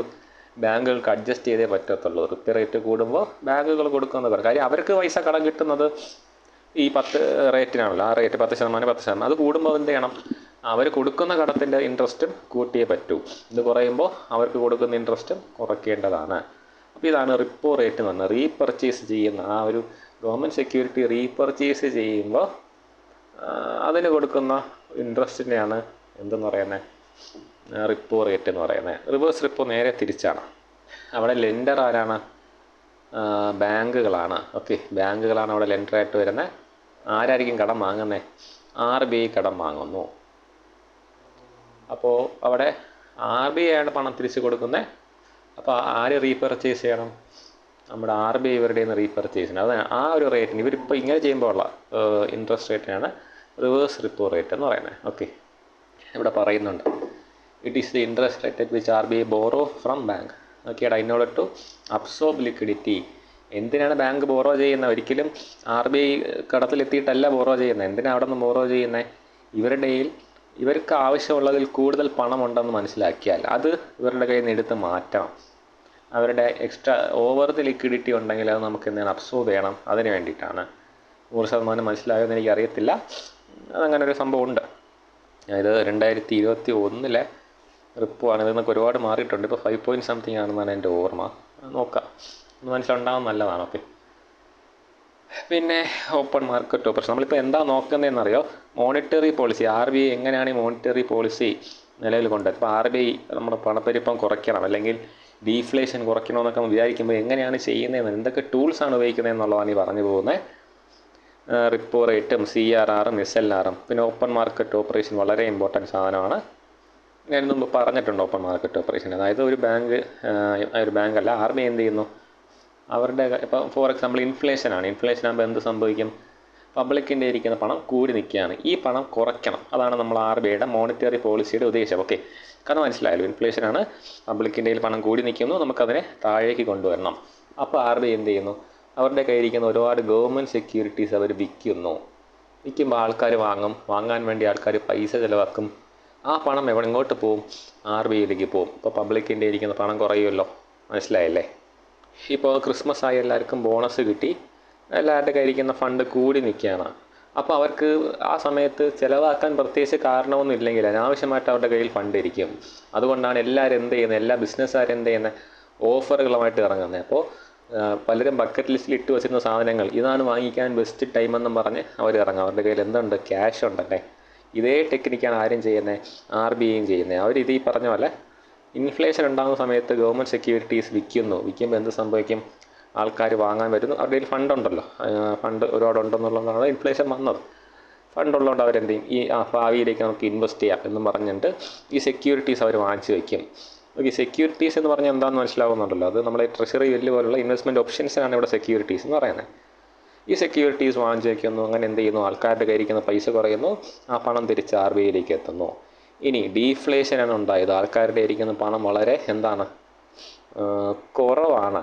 അങ്ങനെയാണെങ്കിൽ RBI എന്ത് ചെയ്യും? ഇവർ സെക്യൂരിറ്റീസ് വാങ്ങാൻ തുടങ്ങും. ഓക്കെ, ഇവർ നേരത്തെ വച്ചിരുന്ന മെച്യൂരിറ്റി ആവാറായ സെക്യൂരിറ്റിയൊക്കെ തിരിച്ച് വാങ്ങാൻ തുടങ്ങും. അപ്പോൾ എന്ത് ചെയ്യും? RBIയുടെ കയ്യിൽ നിന്ന് പൈസ വെളിയിലേക്ക് പോകും, പബ്ലിക്കിൻ്റെ ഇരിക്കുന്ന ഫണ്ട് കൂടും. ഈ ഒരു സിസ്റ്റമാണ് ഓപ്പൺ മാർക്കറ്റ് ഓപ്പറേഷൻ എന്ന് പറയുന്നത്. ഓക്കെ ആണെന്ന് മനസ്സിലായെന്ന് വിശ്വസിക്കുന്നു. മാർക്കറ്റ് സ്റ്റെബിലൈസേഷൻ, മാർജിനൽ, അതൊക്കെ കുറച്ചും കൂടെ ഒരു ഡെപ്തിലുള്ളതാണ്, അല്ലെങ്കിൽ നമുക്ക് പോകുന്നില്ല. ക്വാളിറ്റേറ്റീവ് മെത്തേഡ്, മറ്റതൊക്കെ എന്താണ്? പ്രോപ്പർ ക്വാണ്ടിറ്റേറ്റീവ് മെത്തേഡ്സ് ആയിരുന്നു. ഇനി ക്വാളിറ്റേറ്റീവ് മെത്തേഡിലേക്ക് പോകണം. എന്താണ്? അവിടെ നമുക്ക് എത്ര ചേഞ്ച് ഉണ്ടായെന്ന് മെഷർ ചെയ്യാൻ പറ്റും. അതുകൊണ്ടാണ് അതിന് ക്വാണ്ടിറ്റേറ്റീവ് മെത്തേഡ്സ് എന്ന് വിളിച്ചത്. ഇനിയുള്ള മെത്തേഡിൽ അങ്ങനെ മെഷർ ചെയ്യാൻ പറ്റത്തില്ല, ബട്ട് സ്റ്റിൽ എഫക്റ്റീവായിട്ടുള്ള സാധനങ്ങളാണ്. ക്രെഡിറ്റ് റേഷനിങ്, അതായത് എന്ത് വയ്ക്കുന്നു? കൺട്രോൾ വയ്ക്കുന്നു. കടം കൊടുക്കുന്നതിനും വാങ്ങുന്നതിനും ലിമിറ്റ് വെച്ചുകൊണ്ട് എന്ത് ചെയ്യും? മണി ഫ്ലോ കൺട്രോൾ ചെയ്യാൻ പറ്റും. ഇതൊക്കെ മോണിറ്ററി പോളിസിയാണ്, മറക്കരുത്. പിന്നെ കൺസ്യൂമർ ക്രെഡിറ്റ് റെഗുലേഷൻസ് വരും. അതായത് ഇത്ര രൂപ അല്ലെങ്കിൽ ഇത്ര എന്തുള്ളവനെ കൊടുക്കാവൂ, എന്താണ് ക്രെഡിറ്റ് സ്കോർ ഉള്ളവനെ ലോണ് കൊടുക്കാവൂ, അല്ലെങ്കിൽ ഇൻസ്റ്റാൾമെൻറ്റ് എമൗണ്ട് ഇത്ര കൂട്ടണം എന്നൊക്കെ പറഞ്ഞുകൊണ്ട് എന്ത് ചെയ്യും? ലിമിറ്റ് ചെയ്യാൻ വേണ്ടിയിട്ട് നിയമങ്ങൾ കൊണ്ടുവരും. മാർജിൻ റിക്വയർമെൻറ്റ് കൊണ്ടുവരും. മോറൽ സൊസൈഷൻ, നമ്മൾ ഈ ജപ്തി നടപടിയൊക്കെ ചെയ്യുമ്പം കുറച്ച് ഹാർഷായിട്ട് പെരുമാറി ഒരുപാട് പ്രശ്നങ്ങളിപ്പോൾ ഉണ്ടാകുന്നുണ്ടല്ലോ. അതിലൊക്കെ ആര് ഇടപെടും? നമ്മുടെ RBI ഇടപെടാറുണ്ട്. അതൊക്കെയാണെന്ന് പറയും. ഇപ്പോൾ ഈ പറഞ്ഞു പോയതെല്ലാം എന്താണ്? വളരെ ഇമ്പോർട്ടൻ്റ് ആണ്. മോണിറ്ററി പോളിസി എന്താണ്, RBI മോണിറ്ററി പോളിസിക്കകത്ത് എന്താണ് ചെയ്യുന്നതെന്ന് ചോദിച്ചാൽ അവിടെ വരുന്ന ഉത്തരങ്ങളാണ് ഇപ്പോൾ പറഞ്ഞു പോയത്. ഇനി വരുന്നു schedule banks in India. Schedule banks എന്ന് പറഞ്ഞാൽ ഞാൻ നേരത്തെ പറഞ്ഞ പോലെ RBIയുടെ 1934 ആക്ടിൽ സെക്കൻഡ് ഷെഡ്യൂളിൽ മെൻഷൻ ചെയ്തിട്ടുള്ള ബാങ്കുകളാണ്. അവർക്ക് എന്തുണ്ടാവും? 5 ലക്ഷത്തിൽ കുറയാത്ത പെയ്ഡ് അപ്പ് ക്യാപിറ്റൽ കാണും. പിന്നെ അവർക്ക് ഈ പറഞ്ഞ പോലെ CRR നമ്മുടെ RBIയിൽ മെയിൻറ്റെയിൻ ചെയ്യണം. അവർക്ക് RBIയിൽ നിന്ന് ഡെപ്റ്റ് എടുക്കാൻ, ലോണ് കൊടുക്കാനുള്ള അധികാരമുണ്ട്. അങ്ങനെ കുറേ ബെനിഫിറ്റും കാര്യങ്ങളൊക്കെ ഉണ്ട്. അതിൻ്റെ ഒരു ഇതാണ് ക്ലാസിഫിക്കേഷനാണ് പറയുന്നത്. അതിൻ്റെ എന്ത് വരും? പബ്ലിക് സെക്ടർ ബാങ്ക് വരും. ഞാൻ നേരത്തെ പറഞ്ഞ പോലെ public sector banks are bank which have 50% of more than 50% ആണ്. ഓക്കെ, മോർ ദാൻ 50% ആരുടെയിലായിരിക്കും? ഗവൺമെൻറ് ഓഫ് ഇന്ത്യയിലെ. ഓണർഷിപ്പിൻ്റെ കാര്യം പറയണ്ടേ. Majority ownership government of India hold ചെയ്യുന്ന ബാങ്കുകളാണ് പബ്ലിക് സെക്ടർ ബാങ്കുകൾ എന്ന് പറയുന്നത്. ബാങ്കിൻ്റെ എക്സാമ്പിളൊക്കെ പറഞ്ഞിട്ടുണ്ട്. പിന്നെ SBI ഉണ്ട്. ഓക്കെ, SBI വളരെ വലിയൊരു ബാങ്കാണെന്ന് ഞാൻ പറയേണ്ട ആവശ്യമില്ലല്ലോ. പിന്നെ പ്രൈവറ്റ് സെക്ടർ ബാങ്കുകളുണ്ട്, ICICI, HDFC ഒക്കെ പോലെ പ്രൈവറ്റ് സെക്ടർ ബാങ്കുകളുണ്ട്. ഫോറിൻ ബാങ്കുകളുണ്ട്, വിദേശ രാജ്യത്തുള്ള ബാങ്കുകൾ ഇന്ത്യയിൽ പ്രവർത്തിക്കുന്നുണ്ട്. അതുകൊണ്ടാണ് ഇന്ത്യൻ ബാങ്ക് വിദേശ രാജ്യത്തും പ്രവർത്തിക്കുന്നത്. SBI വിദേശത്തുണ്ടല്ലോ. പിന്നെ RRBകളുണ്ട്, നമുക്കറിയാം, റീജിയണൽ ഡെവലപ്മെൻറ്റിന് വേണ്ടിയിട്ട് റൂറൽ ഏരിയയിൽ വന്നതാണ് RRB. പിന്നെ ഷെഡ്യൂൾഡ് കോപ്പറേറ്റീവ് ബാങ്കുകളുണ്ട്. എല്ലാ കോപ്പറേറ്റീവ് ബാങ്കുകളും ഷെഡ്യൂൾഡ് ബാങ്കുകളല്ല, ഷെഡ്യൂൾഡ് ബാങ്കുകൾ ഉണ്ട്. എന്താണ് കോപ്പറേറ്റീവ് ബാങ്ക് എന്നറിയാമല്ലോ. Okay, structure of capital market. അപ്പോൾ നമ്മൾ അവിടെ മണി മാർക്കറ്റിനെ കുറിച്ചാണ് ഇത്ര നേരം ചർച്ച ചെയ്തത്. ഷോർട്ട് ടേം പൈസ വാങ്ങുന്നു, കൊടുക്കുന്നു, ആ ഒരു പോളിസിനെ എങ്ങനെ റെഗുലേറ്റ് ചെയ്യുന്നു, അതൊക്കെയായിരുന്നു. ഇനി നമ്മൾ ക്യാപിറ്റൽ മാർക്കറ്റിലേക്ക് വരികയാണ്. ഇവിടുത്തെ ഇൻസ്ട്രുമെൻറ്റിൻ്റെയൊക്കെ മെച്യൂരിറ്റി എന്ന് പറയുന്നത്, മെച്യൂരിറ്റി മീൻസ് അതിനെ നമുക്ക് റിഡീം ചെയ്യാൻ പറ്റുന്ന ഒരു പീരീഡ് എന്ന് പറയുന്നത് 1 വർഷത്തിൽ കൂടുതലായിരിക്കും. ലോങ് ടേം മാർക്കറ്റിനെയാണ് ക്യാപിറ്റൽ മാർക്കറ്റ് എന്ന് പറയുന്നത്. ഓക്കെ, ക്യാപിറ്റൽ മാർക്കറ്റിൻ്റെ ക്ലാസിഫിക്കേഷൻ അല്ല ഇത്, എന്തൊക്കെ ഉൾപ്പെടും എലമെൻറ്റ്സ് ആണ്. ഓക്കെ, ക്യാപിറ്റൽ മാർക്കറ്റിനകത്ത് പ്രൈമറി മാർക്കറ്റ്, സെക്കൻഡറി മാർക്കറ്റാണ് ക്ലാസിഫിക്കേഷൻ. പിന്നെ ക്യാപിറ്റൽ മാർക്കറ്റിന് അവരുടേതായ ഇൻസ്ട്രുമെൻറ്റ്സ് ഉണ്ട്, ഇൻ്റർമീഡിയറീസ് ഉണ്ട്, റെഗുലേറ്റേഴ്സ് ഉണ്ട്. റെഗുലേറ്റർ ആരാണ്? സെബിയാണ്. സ്ട്രക്ചർ, ഓക്കെ, സ്ട്രക്ചർ അല്ലെങ്കിൽ എലമെൻറ്റ്സ് എന്ന് വേണമെങ്കിൽ പറയാം. ഓരോന്നും ഡീറ്റെയിൽ ആയിട്ട് നോക്കുന്നുണ്ടെന്നാണ് എൻ്റെ വിശ്വാസം. Financial instruments traded in capital market. അപ്പോൾ ലോങ് ടേം മാർക്കറ്റാണ് ക്യാപിറ്റൽ മാർക്കറ്റ്. ക്യാപിറ്റൽ മാർക്കറ്റിൽ വിൽക്കപ്പെടുന്ന ഫിനാൻഷ്യൽ ഇൻസ്ട്രുമെൻ്റ് എന്തൊക്കെയാണ്? First, equity shares. ഷെയർസ് എന്ന് വെറുതെ പറയുന്നതിൽ അർത്ഥമില്ല, ഇക്വിറ്റി ഷെയർസാണ്. ഇക്വിറ്റി ഷെയർസ് എന്താണ്? ഒറ്റ വാക്കിൽ പറഞ്ഞാൽ ഒരു കമ്പനിയുടെ ഓണർഷിപ്പിന് മേലുള്ള അവകാശം. എൻ്റെ കമ്പനിയുടെ ഓണർഷിപ്പിനെ ഞാൻ 4 പേർക്കായിട്ട് വീതിച്ചു കൊടുത്താൽ അതിനർത്ഥം എന്താ? 25% ഇക്വിറ്റി ഷെയർ ഒരാളുടെ കയ്യിലും അടുത്ത 25 എടുത്താൽ അങ്ങനെ 4 പേർക്ക് ഞാൻ ഈക്വലായിട്ട് അത് ഷെയർ ചെയ്ത് കൊടുത്തു. അതേപോലെ ഏതൊരു കമ്പനി അവരുടെ കമ്പനിയുടെ ഓണർഷിപ്പിന് എന്ത് ചെയ്യാം? ഓണർഷിപ്പ് എന്ന് പറയുന്ന ഒരു അവകാശത്തിന്, ഓക്കെ, അവരുടെ ഫുൾ ക്യാപിറ്റലിന് മേലും അവരുടെ ഫുൾ പ്രോഫിറ്റിന് മേലുള്ള ക്ലെയിം ഉണ്ടല്ലോ, ആ ക്ലെയിമിന് ചോദിക്കാനുള്ള അവകാശത്തിനാണ് ഇങ്ങനെ കുഞ്ഞു കുഞ്ഞു ഭാഗങ്ങളായിട്ട് വീതിച്ചു കൊടുക്കുന്നത്. അതിലൊരു കുഞ്ഞു ഭാഗത്തിനാണ്, അവർ ഈക്വലി ഡിവൈഡഡ് ആയിട്ടുള്ള ഒരൊറ്റ ഭാഗത്തിന് നമ്മൾ എന്തെന്ന് വിളിക്കുന്നത്? ഇക്വിറ്റി ഷെയർ എന്ന് വിളിക്കുന്നത്. നമ്മൾ ഈ ഷെയർ മാർക്കറ്റ് ഷെയർ വാങ്ങുന്നു, ഷെയർ വിൽക്കുന്നു, അതെല്ലാം അതേ സാധനം തന്നെയാണ്. ആ ഓണർഷിപ്പിനാണ്, ആ ഒരു അവകാശത്തിനെയാണ് നമ്മൾ എന്ത് ചെയ്യുന്നത്? അങ്ങോട്ട് വിൽക്കുകയും കൈമാറുകയൊക്കെ ചെയ്യുന്നത്. ഓക്കെ, അതിൻ്റെ കഥ പറയുന്നുണ്ട്, വായിച്ചു നോക്കാം, ഞാൻ അതിലേക്കൊന്നും പോകുന്നില്ല. ബോണ്ടുകളും ഡിബഞ്ചറും രണ്ടായിട്ട് പറയേണ്ട ആവശ്യമില്ല, രണ്ടും ഒന്ന് തന്നെയാണ്. ഓക്കെ, ഒരു കോമൺ ഇതിൽ പറയുമ്പോൾ ബോണ്ട് എന്ന് പറയുമ്പോൾ എന്താണ്? ഗവൺമെൻറ് ഇറക്കുന്നതും ഡിബഞ്ചർ കമ്പനികൾ ഇറക്കുന്നതും എന്നാണ്. കടപ്പത്രം എന്ന് കേട്ടിട്ടുണ്ടോ? അതാണ് സാധനം. ഓക്കെ, എന്താണ് ഇതിൻ്റെ ഒരു അടിസ്ഥാനപരമായ ഒരു ഉദ്ദേശം എന്ന് പറഞ്ഞാൽ, ബോണ്ടായിരുന്നാലും ഡിബഞ്ചർ ആയിരുന്നാലും എന്താണ്, ഈ കമ്പനികൾ അവരുടെ ഓണർഷിപ്പ് വിട്ടുകൊടുക്കാതെ, അതാണ് ഏറ്റവും വലിയ ഇമ്പോർട്ടൻറ്റ് പോയിൻ്റ്. അവർക്ക് എന്ത് വിട്ടുകൊടുക്കാൻ വയ്യ? ഓണർഷിപ്പ് വിട്ടുകൊടുക്കാൻ വയ്യ. നിങ്ങളൊരു കമ്പനിയുടെ ഇക്വിറ്റി ഷെയർ വാങ്ങുമ്പോൾ നിങ്ങൾ ആ കമ്പനിയുടെ ഓണർമാരിൽ ഒരാളാണ്. നിങ്ങൾ ടാറ്റ സ്റ്റീൽസിൻ്റെ ഇക്വിറ്റി ഷെയർ വാങ്ങിയെന്ന് വിചാരിക്കുക. നിങ്ങൾ എന്തായി മാറുന്നു? ആ കമ്പനിയുടെ ഉടമസ്ഥരിൽ ഒരാളായി മാറുന്നു.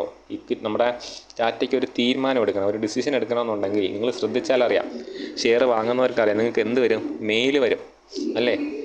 നിങ്ങളുടെ വോട്ട് ചെയ്യൂ, നിങ്ങളുടെ ഈ CDSL വോട്ട് രേഖപ്പെടുത്തൂ എന്ന് പറഞ്ഞിട്ട് നിങ്ങൾക്ക് മെയിൽ വരും. അപ്പോൾ പിന്നെ ടാറ്റയ്ക്ക് ഒരു തീരുമാനം എടുക്കണമെങ്കിൽ ഓണർ എന്ന നിലയിൽ നിങ്ങളുടെ നിങ്ങളൊന്നും കൂടെ ചോദിക്കണം, നിങ്ങളുടെ അനുവാദം കൂടെ അവർക്ക് വേണം. അതാണ് ഓണർഷിപ്പ് കൈവിട്ട് പോയാലുള്ള പ്രശ്നം. They become answerable to many. പക്ഷേ ബോണ്ടാണ് ടാറ്റ ഇഷ്യൂ ചെയ്തതെങ്കിലോ അവരെന്ത് തരുന്നില്ല, നിങ്ങൾക്ക് ഓണർഷിപ്പ് തരുന്നില്ല. പകരം നിങ്ങളുടെ നിന്ന് കടം വാങ്ങുകയാണ്. അല്ലാതെ നിങ്ങൾ ആ ബിസിനസ്സിൽ കയറി ഇടപെടാനുള്ള ഒരു അവകാശം നിങ്ങൾക്ക് തരുന്നില്ല. നിങ്ങൾ ബോണ്ട് വാങ്ങുമ്പോൾ നിങ്ങൾ ആ ബിസിനസ്സിൻ്റെ ലെൻഡറായി മാറുകയാണ്, അല്ലാതെ എന്താവുന്നില്ല? ഓണർ ആകുന്നില്ല. നിങ്ങൾ പൈസ അവർക്ക് കടം കൊടുക്കുന്നു, അവർ ആ ബോണ്ടിനകത്തൊരു മെച്യൂരിറ്റി പീരീഡ് പറഞ്ഞിട്ടുണ്ടാവും, ആ ബോണ്ടിനകത്ത് ഒരു ഇൻട്രസ്റ്റ് റേറ്റ് പറഞ്ഞിട്ടുണ്ടാവും. ഈ പറഞ്ഞ ഇൻട്രസ്റ്റ് റേറ്റ് സഹിതം ഈ പണം അവരെന്ന് തിരിച്ചു തരും? ഈ മെച്യൂരിറ്റി പീരീഡ് വരുന്ന ദിവസം തിരിച്ചു തരും. അതെന്നും അത് ലോങ് ടേം ആണല്ലോ. ഇപ്പോൾ 1 വർഷമോ 2 വർഷമോ ഒക്കെ ആയിരിക്കും പറയുന്നത്. ഇപ്പോൾ നിങ്ങൾ 1 ലക്ഷം രൂപ ടാറ്റയുടെ ബോണ്ട് വാങ്ങിച്ചു, അവർ 1 വർഷം കഴിഞ്ഞ് 1,10,10,000 തിരിച്ചു തരാമെന്ന് പറഞ്ഞാൽ നിങ്ങൾക്ക് അവിടെ വേറെ സ്പെഷ്യൽ ബിസിനസ്സിൽ ഇടപെടാനോ ഒന്നും അവകാശമില്ല. ചുമ്മാ വായും വച്ചിട്ടിരിക്കുക. 1 വർഷം വരെ നിങ്ങൾ തന്നെ ഹോൾഡ് ചെയ്യും. നിങ്ങൾക്ക് വേണമെങ്കിൽ അങ്ങോട്ടും ഇങ്ങോട്ട് കൈമാറാം, വേറൊരാൾക്ക് കൈമാറാം, അതിൽ പ്രശ്നമില്ല. നിങ്ങളുടെ കയ്യിൽ തന്നെയാണ് 1 വർഷം ഇതിരിക്കുന്നതെന്നുണ്ടെങ്കിൽ 1 വർഷം കഴിയുമ്പോൾ അവർ എത്ര തിരിച്ച് തരണം? 1,10,10,000 തിരിച്ച് തരണം. ഇതാണ് എന്തെന്ന് പറയുന്നത്? ഒരു ബോണ്ട് എന്ന് പറയുന്നത്. ബോണ്ടും ഇക്വിറ്റിയും തമ്മിൽ മനസ്സിലായെന്ന് വിശ്വസിക്കുന്നു. ഇനി ഡിബഞ്ചർ വരുന്നത്. എന്താണ് ഈ ഡിബഞ്ചറിൻ്റെ പ്രത്യേകത? ഇവർ പറയുന്ന കാരണങ്ങളൊന്നും 100% ശരിയായിട്ട് ഞാൻ പറയത്തില്ല ആസ് എ ഫിനാൻസ് ടീച്ചർ. കാര്യം ദേ ആർ നോട്ട് സെക്യൂർഡ് എന്ന് ഒറ്റ വാക്കിൽ ഇവർ പറയുമ്പോൾ സെക്യൂർഡ് ആയിട്ടുള്ള ഡിബഞ്ചേഴ്സും ഉണ്ട്. ഓക്കെ. പിന്നെ interest rate of debenture higher than bond എന്ന് പറഞ്ഞാൽ ഇപ്പോഴും അങ്ങനെ ഒരു നിർബന്ധമല്ല. അതുകൊണ്ട് സത്യം പറഞ്ഞാൽ ബോണ്ട് ഡിബഞ്ചർ തമ്മിൽ വലിയ വ്യത്യാസമില്ല. പിന്നെ ഇരിക്കട്ടെ, നമുക്ക് രണ്ട് ഉത്തരവായിട്ട് എഴുതാം. ജനറലായിട്ട് പറയുകയാണെങ്കിൽ, ഒരു ഇൻ്റർനാഷണൽ തലത്തിൽ പറയുകയാണെങ്കിൽ ബോണ്ട് എന്ന് പറയുന്നത് ഗവൺമെൻറ് ഇറക്കുന്നതും ഡിബഞ്ചേഴ്സ് എന്ന് പറയുന്നത് കമ്പനികൾ ഇറക്കുന്നതാണ്. പക്ഷെ അങ്ങനെ തന്നെ ആവണമെന്നില്ല. കമ്പനികൾ ഇറക്കുന്നതിനെയും ബോണ്ട് എന്നൊക്കെ വിളിക്കാറുണ്ട് നമ്മുടെ ഇന്ത്യൻ കോണ്ടെക്സ്റ്റിൽ. ഒരു ഇൻ്റർനാഷണൽ സാധനം അങ്ങനെയാണ്. ഓക്കെ, അത് തമ്മിൽ അങ്ങനെ പറയത്തക്ക വ്യത്യാസമൊന്നുമില്ല. ഇനി ക്യാപിറ്റൽ മാർക്കറ്റിലെ ഇൻ്റർമീഡിയറീസ് ആരൊക്കെയാണ്? അവർ ഇടനിലക്കാരാരൊക്കെയാണ്? ഓക്കെ, മെർച്ചൻ്റ് ബാങ്കേഴ്സ് എന്ന് പറയുന്നത് ആരാണ്? ഷെയർ വാങ്ങാനും വിൽക്കാനൊക്കെ ഇടയ്ക്ക് നിൽക്കുന്ന ബാങ്കർ. അത്ര അറിഞ്ഞാൽ മതി. വലിയ കൂടുതൽ പരിപാടികൾ അവർ ചെയ്യുന്നുണ്ട്, പഠിച്ചിട്ടുണ്ട്. തൽക്കാലം അത്ര അറിഞ്ഞാൽ മതി. അണ്ടർ റൈറ്റേഴ്സ് ആരാണെന്നറിയാം? അണ്ടർ റൈറ്റേഴ്സ് എന്ന് പറയുന്നത് ബാങ്കുകൾ തന്നെ ആയിരിക്കാം, അല്ലെങ്കിൽ ചില ഇൻസ്റ്റിറ്റ്യൂഷൻസ് ആയിരിക്കും. അവരെന്താ ചെയ്യുന്നത്? അവർ ഗ്യാരണ്ടി പറയുന്നു. ഓക്കെ, ഒരു കമ്പനി ഈ കമ്പനീസ് എന്തിനാണ് ഷെയർ വയ്ക്കുന്നത്? പണം പബ്ലിക്കിൽ കളക്ട് ചെയ്യാൻ വേണ്ടിയിട്ടാണല്ലോ. അവർക്ക് വലിയ ഇതില്ല. എല്ലാ മാസവും കൃത്യം ഇൻട്രസ്റ്റ് അടയ്ക്കാത്ത ഒരു പണം കിട്ടണം. അതിന് വേണ്ടിയിട്ടാണ് എല്ലാ ബിസിനസ്സുകാരും എന്ത് ചെയ്യുന്നത്? ഷെയർ ഇറക്കി പൈസ കളക്ട് ചെയ്യുന്നല്ലേ. പക്ഷേ ഈ ഷെയർ ഇവർ വിൽക്കാൻ വയ്ക്കുമ്പോൾ എല്ലാ ഷെയറും വിറ്റ് പോകണമെന്നില്ല. അപ്പം അങ്ങനെ വിറ്റ് പോകില്ല എന്ന് സംശയമുള്ള ആൾക്കാർ എന്ത് ചെയ്യുന്നറിയാവോ? ഒരു ഏജൻറ്റിനെ പോയി കാണാം. ഈ ഏജൻറ്റ് എന്ത് ചെയ്യും? ശരി, നിങ്ങൾ വിൽക്കാൻ വെച്ചോ, ഏതെങ്കിലും ഷെയർ വിൽക്കാതിരിപ്പുണ്ടെങ്കിൽ ആ ഷെയർ ഞാൻ എന്ത് ചെയ്യാം, വാങ്ങിച്ചോളാം എന്ന് ഈ ഏജൻറ്റ് നമ്മളടുത്ത് പറയും. അയാളെയാണ് നമ്മൾ എന്തെന്ന് വിളിക്കുന്നത്? Under writer. അയാൾ നമുക്ക് തരുന്നൊരു ഗ്യാരണ്ടി ഉണ്ട്. ഓക്കെ, എന്താണ് ഗ്യാരണ്ടി? നമ്മൾ വിൽക്കാൻ വയ്ക്കുന്നത്, നമ്മുടെ കമ്പനി വിൽക്കാൻ വയ്ക്കുന്ന ഏതെങ്കിലും ഷെയർ വിൽക്കാതിരിക്കുന്നുണ്ടെങ്കിൽ ഈ മനുഷ്യനങ്ങ് വാങ്ങിച്ചോളാം എന്ന് പറയുകയാണ്. അയാളെയാണ് അണ്ടർ റൈറ്റർ എന്ന് വിളിക്കുന്നത്. അതിനൊക്കെ കൊടുക്കുന്നതിന് കമ്മീഷനുണ്ട്, അണ്ടർ റൈറ്റിംഗ് കമ്മീഷൻ എന്ന് പറയും. പിന്നെ പോർട്ട്ഫോളിയോ മാനേജേഴ്സ് ഉണ്ട്. പോർട്ട്ഫോളിയോ മാനേജ്മെൻറ്റ് മീൻസ്, ആദ്യം നിങ്ങൾ എന്താണ് പോർട്ട്ഫോളിയോ എന്നറിയണം. ഒരു ആൾക്ക് എന്ത് കാണും? അയാളുടെ പൈസ ഇൻവെസ്റ്റ് ചെയ്യുന്നത് കുറച്ച് ഷെയർസിൽ, കുറച്ച് ഡെപ്റ്റിൽ, കുറച്ച് ഗവൺമെൻറ് സെക്യൂരിറ്റിയിൽ, അങ്ങനെയൊക്കെ ആയിരിക്കും. അപ്പോൾ അയാളുടെ ഫുൾ അവൈലബിൾ ഫണ്ടിൻ്റെ എത്ര പെർസെൻറ്റേജ് ഈ പറഞ്ഞ ഓരോന്നിൽ ഇൻവെസ്റ്റ് ചെയ്യണം എന്ന് പറഞ്ഞ് അയാൾക്ക് ഒരു ആൾക്ക് അഡ്വൈസ് കൊടുക്കുന്ന ഒരു കമ്പനി അല്ലെങ്കിൽ ഒരു ഓർഗനൈസേഷനോ ഇൻഡിവിജ്വലോ ആണ് നമ്മൾ എന്തെന്ന് വിളിക്കുന്നത്? പോർട്ട്ഫോളിയോ മാനേജർ എന്ന് വിളിക്കുന്നത്. അയാൾ കൊടുക്കുന്ന സർവീസാണ് പോർട്ട്ഫോളിയോ മാനേജ്മെൻറ്റ് സർവീസ് എന്ന് പറയുന്നത്. നമ്മൾ ഒട്ടുമിക്ക ആൾക്കാരും ചെയ്യുന്നുണ്ട്. അസറ്റ് മാനേജ്മെൻറ്റ് കമ്പനികളൊക്കെ ഉണ്ടല്ലോ, അതിനെ കൊണ്ട് ചെയ്യിപ്പിക്കുന്ന പരിപാടി. പിന്നെ സ്റ്റോക്ക് ബ്രോക്കേഴ്സ്, ഈ പറഞ്ഞ പോലെ ഷെയർസ് നമ്മൾ വിൽക്കാൻ വയ്ക്കുമ്പോൾ നമുക്ക് വേണ്ടി വിറ്റ് തരുന്ന ആൾക്കാരാണ്. നമുക്ക് സാധാരണ ബ്രോക്കർ എന്ന് പറഞ്ഞാൽ അതേ കോൺസെപ്റ്റാണ്. ഇവർ വിറ്റ് തരുന്ന എന്താണ്? ഈ സ്റ്റോക്കുകളാണ്, ഷെയർസൊക്കെയാണ്. ഓക്കെ, സെബി ഉണ്ട്. സെബി എന്ന് പറയുന്നത് നമ്മുടെ ക്യാപിറ്റൽ മാർക്കറ്റിൻ്റെ ഇമ്പോർട്ടൻറ്റ് പാർട്ടാണ്. എന്താണ്? ഇൻവെസ്റ്റേഴ്സ് പറ്റിക്കപ്പെടുന്നില്ല, അതാണ് അവരുടെ ഏറ്റവും വലിയ ലക്ഷ്യം. ഇൻവെസ്റ്റേഴ്സ് യാതൊരു വിധത്തിലും പറ്റിക്കപ്പെടുന്നില്ല എന്ന് ഉറപ്പാക്കാൻ വേണ്ടി നിലനിൽക്കുന്നതാണ് സെബി. സെബിയിലൂടെ എന്ത് ചെയ്യാൻ പറ്റത്തുള്ളൂ? നമുക്ക് എന്ത് ചെയ്യാൻ പറ്റും? സെബി അംഗീകരിച്ചിട്ടുള്ള ബോർഡിലൂടെയാണ്, എക്സ്ചേഞ്ച് ബോർഡുകളിലൂടെയാണ്. ഇപ്പോൾ നമ്മുടെ NSE BSE ഉണ്ടല്ലോ, അതുപോലെയുള്ള സെബി അംഗീകരിച്ചിട്ടുള്ള ബോർഡുകളിലൂടെയാണ് നമ്മൾ ഷെയർസും കാര്യങ്ങളും വാക്കുകയും വിൽക്കുകയും ചെയ്യുന്നതെന്നുണ്ടെങ്കിൽ വി ആർ ഓൾവേസ് സേഫ്. അല്ലാതെ ഈ മറ്റേ ടെലിഗ്രാം ഗ്രൂപ്പിൽ കണ്ട് ഒരുത്തൻ എന്തോ സാധനം കൊണ്ടൊന്ന് വിൽക്കാൻ പോകണമെന്ന് പറയുമ്പോൾ അവിടെ അവൻ കൊണ്ട് കമത്തിത്തരാമെന്ന് പറഞ്ഞ് ലാഭം കണ്ട് നമ്മൾ വാങ്ങാൻ ചെല്ലുമ്പോഴാണ് അത് അബദ്ധത്തിൽപ്പെടുന്നത്. മനസ്സിലായല്ലേ? സെബി അപ്രൂവ് ചെയ്ത വഴികളിലൂടെ മാത്രം ഇൻവെസ്റ്റ്മെൻറ്റുകൾ നടത്തുക. ഓക്കെ, എന്താണ് ഫിനാൻഷ്യൽ സിസ്റ്റം, എന്താണ് CRR, അതൊക്കെ നമ്മൾ നോക്കിയതാണ്. Differentiate between money market and capital market expect ചെയ്യുക എന്നുള്ള ചോദ്യമാണ്. എന്താ വ്യത്യാസം? മണി മാർക്കറ്റ് ഷോർട്ട് ടേം ആണ്, ക്യാപിറ്റൽ മാർക്കറ്റ് ലോങ് ടേം ആണ്. മണി മാർക്കറ്റ് ഇൻസ്ട്രുമെൻ്റ് എന്ന് പറയുമ്പോൾ എന്തൊക്കെയുണ്ട് നമ്മൾ പഠിച്ചു.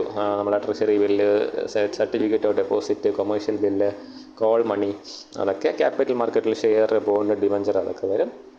പിന്നെ മണി മാർക്കറ്റ് റെഗുലേറ്റ് ചെയ്യുന്ന RBI ആണെങ്കിൽ ക്യാപിറ്റൽ മാർക്കറ്റ് റെഗുലേറ്റ് ചെയ്യുന്ന സെബിയാണ്. അങ്ങനെ ഒന്ന് ആലോചിച്ചാൽ കുറേ പോയിൻ്റ് കിട്ടും. ഷെയർസും ബോണ്ടുകളും തമ്മിൽ വ്യത്യാസം ഞാൻ അവിടെ വിശദമായിട്ട് കഥ പറഞ്ഞതാണ്. ഓക്കെ, പിന്നെ what are the major function of RBI അറിയാലോ. മോണിറ്ററി പോളിസിക്കകത്ത് വരുന്ന പരിപാടി CRR നിശ്ചയിക്കുക, റിപ്പോ റേറ്റ് നിശ്ചയിക്കുക, മണി റെഗുലേറ്റ് ചെയ്യുക, അങ്ങനത്തെ ഒരുപാട് കാര്യങ്ങളുണ്ട്. ഇൻസ്ട്രുമെൻറ്റ്സ് ഓഫ് മണി മാർക്കറ്റിന് എഴുതാൻ അത് പരീക്ഷയ്ക്കും ചോദിച്ചിട്ടുണ്ട്, ഇമ്പോർട്ടൻ്റ് ആണ് നോക്കുക. സെബിയെക്കുറിച്ച് ഒരു നോട്ട് എഴുതാൻ പറയുന്നു. നമ്മൾ ക്യാപിറ്റൽ മാർക്കറ്റിൽ പറഞ്ഞ എല്ലാ കാര്യങ്ങളും സെബിയുടെ താഴെ എഴുതാൻ കേട്ടോ, അതൊരു കാര്യമാണ്. ഓക്കെ, ഇങ്ങനെ ഫിനാൻഷ്യൽ സിസ്റ്റം എന്ന യൂണിറ്റ് അവസാനിക്കുന്നു. ഇൻഡസ്ട്രി പോളിസി ഫ്രെയിംവർക്ക് ഇതും കൂടി ഉള്ളൂ, ഒന്നും അറിയില്ല, നോക്കട്ടെ. ഇല്ല, ഇതിൻ്റെ അകത്ത് ഇനി 2 മൊഡ്യൂളുണ്ട്. ബട്ട് സ്റ്റിൽ ഞാനതിൽ ഇമ്പോർട്ടൻ്റ് കാര്യങ്ങൾ മാത്രം പറഞ്ഞു പോവാണേ, വീണ്ടും സമയം കളയാനില്ല. ഇൻഡസ്ട്രിയൽ പോളിസി സ്റ്റേജസ് ഇതൊക്കെ ചരിത്രമാണ്. ചരിത്രമൊന്നും വലിയ ഇമ്പോർട്ടൻ്റ് ആയിട്ട് പേഴ്സണലി എനിക്ക് തോന്നുന്നില്ല. പഠിക്കാൻ പറ്റുമെന്ന് തോന്നുന്നില്ല, അതുകൊണ്ടല്ല, അല്ല ചോദിക്കില്ല അതല്ല. ഇപ്പോൾ ഇരുന്ന് പഠിക്കുകയെന്ന് പറഞ്ഞാൽ നടപ്പുള്ള കാര്യമല്ല. പിന്നെ ഇൻഡസ്ട്രിയൽ പോളിസി റിഫോംസ് ഇവിടെ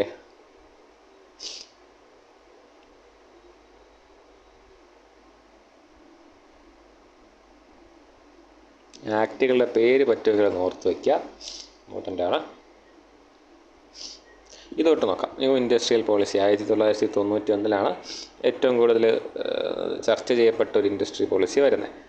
അവിടെ തൊട്ട് എന്തൊക്കെ നടന്നോ അതിലാണ് ഇൻഡസ്ട്രിയൽ ലൈസൻസിങ് വന്നത്. ലൈസൻസിങ് എന്തിനൊക്കെ വേണമെന്നായി?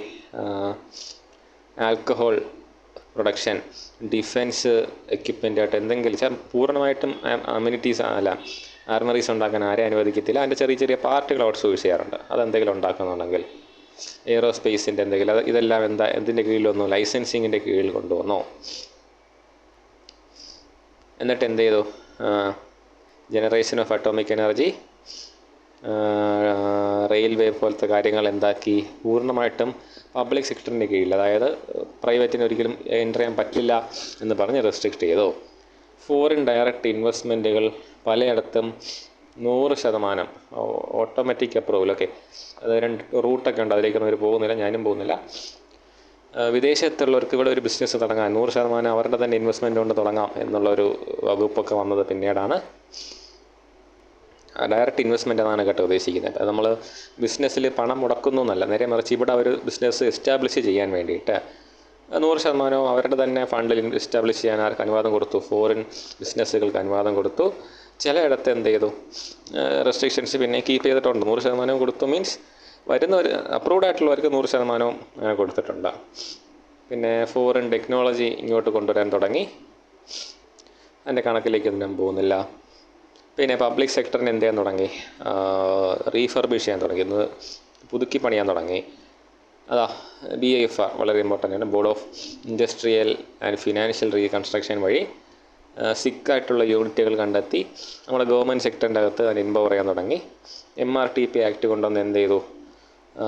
കോമ്പറ്റീഷൻ പ്രോപ്പറായിട്ട് നടക്കുന്നു, അല്ലാതെ ഈ കള്ളത്തരം മറ്റേ പൂഴ്ത്തി വയ്ക്കൽ പോലത്തെ പരിപാടിയൊന്നും നടക്കുന്നില്ല എന്ന് ഉറപ്പാക്കി.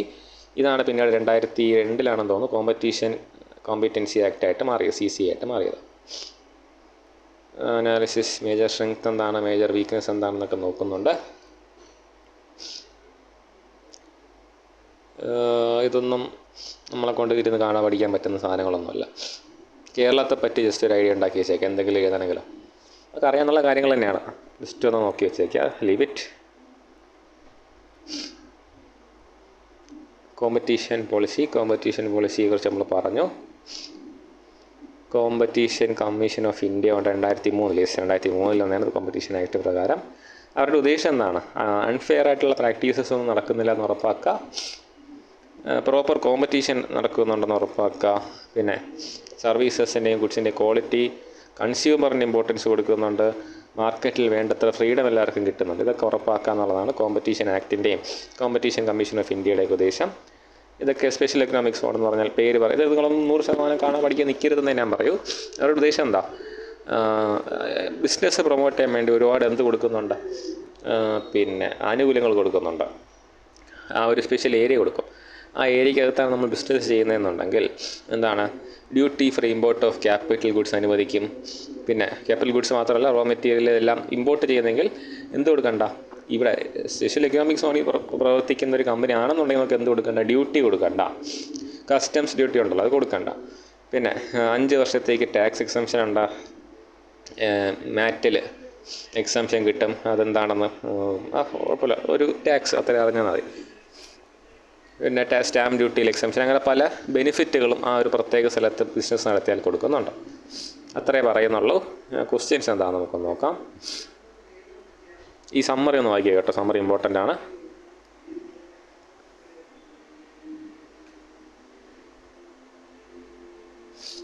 Compare pre and post. അപ്പം ഇത് വന്നത് കൊണ്ടുള്ള ഗുണങ്ങൾ 1980 NEP വന്നുകൊണ്ടുള്ള ഗുണങ്ങൾ എന്താണ്?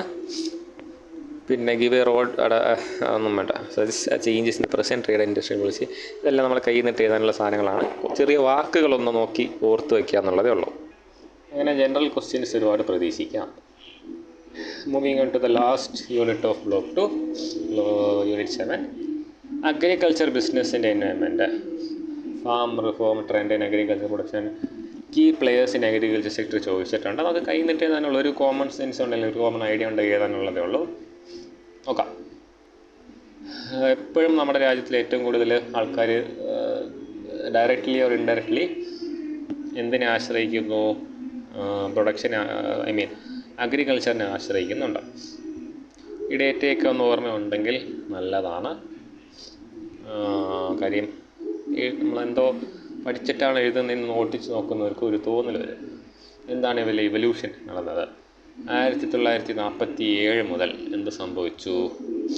ഈ ഒരു കാലഘട്ടത്തിൽ സംഭവിച്ച മേജർ കാര്യമെന്ന് പറഞ്ഞു സമീൻദാരി അബോളിഷ്മെൻ്റ് ആക്ട് വരുന്നത്. കാര്യം എന്താ പറയുക, ഈ ഇതുണ്ടല്ലോ സമീൻദാരി എന്ന് പറഞ്ഞാൽ ജന്മിമാരുണ്ടല്ലോ, ആ ഒരു സാധനത്തിനെതിരെ ഒരു ചർച്ച വരുന്നതും കർഷകരുടെ ഭൂമി കർഷകർക്ക് എന്നുള്ളൊരു മുദ്രാവാക്യമൊക്കെ വരുന്ന ഈ ഒരു ടൈമിലാണ്. ഇൻഡിപെൻഡൻസിന് ശേഷമുള്ള ഫസ്റ്റ് പീരീഡ് 1947 1965 ഇടയ്ക്കുള്ള പീരീഡ്. പിന്നീടാണ് 1980 വരെയുള്ള ഒരു പീരീഡിലാണ് ഗ്രീൻ റെവല്യൂഷൻ സ്റ്റാർട്ട് ചെയ്യുന്നത്. ഓക്കെ, അപ്പോൾ ഗ്രീൻ റെവല്യൂഷൻ്റെ ഒരു സ്റ്റാർട്ട് വരുന്നത് ആ ഒരു പീരീഡിലാണ്. പിന്നെ 1991 വരെ അവിടെയാണ് ഈ ഗ്രീൻ പ്രൊഡക്ഷൻ്റെ എന്ത് വന്നു തുടങ്ങിയത്? ഈൽഡ് വന്നു തുടങ്ങിയത്. ഓക്കെ, പിന്നെ പല അഗ്രികൾച്ചർ സെക്ടേഴ്സും ഡെവലപ്പായി. പിന്നെ വളരെ സിസ്റ്റമാറ്റിക്കായിട്ട് അഗ്രികൾച്ചർ സെക്ടറിനെ ഹാൻഡിൽ ചെയ്യാൻ തുടങ്ങി. പല ഇൻസ്റ്റിറ്റ്യൂട്ടുകൾ, ഒരുപാട് നമ്മളൊന്നും കേട്ടിട്ടില്ലാത്ത ഒരുപാട് ഇൻസ്റ്റിറ്റ്യൂഷൻ ഉണ്ട് അഗ്രികൾച്ചേഴ്സിനെ പ്രൊമോട്ട് ചെയ്യുന്നത്, സപ്പോർട്ട് ചെയ്യുന്നത്. ഈ പറയുന്ന പോലെ essential commodity act, agricultural produce market regulation act, അങ്ങനെ പല ആക്ടുകളും വന്നു. ഇതിന് വേണ്ടിയിട്ട് അഗ്രികൾച്ചർ ഇൻഡസ്ട്രിയെ സപ്പോർട്ട് ചെയ്യാൻ വേണ്ടിയിട്ട് മിനിമം സപ്പോർട്ട് പ്രൈസ്, താങ്ങുവില എന്ന് പറയാം അല്ലേ. ഓരോ വർഷവും താങ്ങുവില എടുക്കുന്ന താങ്ങുവിലയിൽ കുറഞ്ഞ് നമുക്ക് എന്ത് ചെയ്യാൻ പറ്റില്ല, കർഷകരുടെ നിന്ന് വാങ്ങാൻ പറ്റത്തില്ല, കർഷകരെ സപ്പോർട്ട് ചെയ്യുന്നു എന്നുള്ളതൊക്കെ ഉറപ്പാക്കുന്നുണ്ട്. കുറച്ച് പോയിൻ്റുകൾ കയ്യിലുണ്ടാവട്ടെ. 2020 പ്രസിഡൻ്റ് ഓഫ് ഇന്ത്യ കൊണ്ടുവന്ന ഫാം റിഫോം ബിൽ ഒരുപാട് ചർച്ചകളിലേക്ക് നീട്ടിയൊരു സാധനമാണ്. എന്തായിരുന്നു അതിൻ്റെ പറയുന്നത്? ഫാമേഴ്സിന് ലീഗൽ റെഗുലേഷൻ ഇല്ലാത്ത APMC എന്ന് നമ്മൾ നേരത്തെ പറഞ്ഞ അഗ്രികൾച്ചർ പ്രൊഡ്യൂസേഴ്സ് മാർക്കറ്റിംഗ് ആക്ട് ആയിരുന്നു. അവരുടെ കമ്മീഷൻ്റെ ആ ഒരു റെഗുലേഷൻ ഇല്ലാത്ത മണ്ടി എന്ന് പറയുന്നത് എന്താണ്, ചന്തകളിൽ ഡയറക്റ്റായിട്ട് കർഷകർക്ക് വിൽക്കാനുള്ള ഒരു അനുവാദം കൊടുത്തു. ഇതാണ് വലിയൊരു പ്രശ്നത്തിലേക്ക് നയിച്ചത്. ഇൻ്റർമീഡിയറ്റുകളെ ഇല്ലാതാക്കുന്നത് എല്ലാ ഫാമേഴ്സിനും അത്ര ഗുണകരമായ കാര്യമല്ല. ചിലർക്ക് അതിനുള്ള അനുവാദം കൊടുക്കുന്നത് വേറെ ചിലരെ വളരെ നെഗറ്റീവായിട്ട് ബാധിക്കും എന്നുള്ളതൊക്കെയായിരുന്നു ചർച്ചയുടെ വിഷയം. അത് നമ്മൾ പൊളിറ്റിക്സിലല്ലോ പറയുന്നത്, നമ്മുടെ വിഷയമല്ലാതെ. അപ്പോൾ അതായിരുന്നു അതിലൊരു മേജർ റിഫോം എന്ന് പറയുന്നത്. അതിന് എന്ത് ചെയ്തു? എല്ലാ സ്റ്റേറ്റുകളെയും ഈ ഇതിൻ്റെ അകത്ത് ചന്തയിൽ വിൽക്കുന്നതിനുള്ള ടാക്സിൽ നിന്ന്, ചന്തയിൽ വിൽക്കുന്ന സാധനങ്ങളിൽ നിന്ന് ടാക്സ് കളക്ട് ചെയ്യുന്നതിൽ നിന്നും റെസ്ട്രിക്റ്റ് ചെയ്ത് കൊണ്ടാണ് എന്തുകൊണ്ടുവന്ന് 2020 ഫാമേഴ്സ് എൻവയോൺമെൻറ്റ് വേണ്ടിയിട്ടുള്ള act, farmers produce trade and commerce act കൊണ്ടുവരുന്നത്. പിന്നെ എന്തുകൊണ്ടുവന്നു? Farmers environment protection agreement on price assurance and farm service act. നമുക്ക് ചില ആൾക്കാർ എന്ത് ചെയ്യും, ഇപ്പോൾ നമ്മുടെ ITC എനിക്കത് പേഴ്സണലി അറിയാവുന്നതുകൊണ്ട് പറഞ്ഞതാണ്. അവർ ഈ കർഷകരെ നേരിട്ട് കോൺടാക്ട് ചെയ്തിട്ട് എന്ത് ചെയ്യുന്നു അറിയാമോ?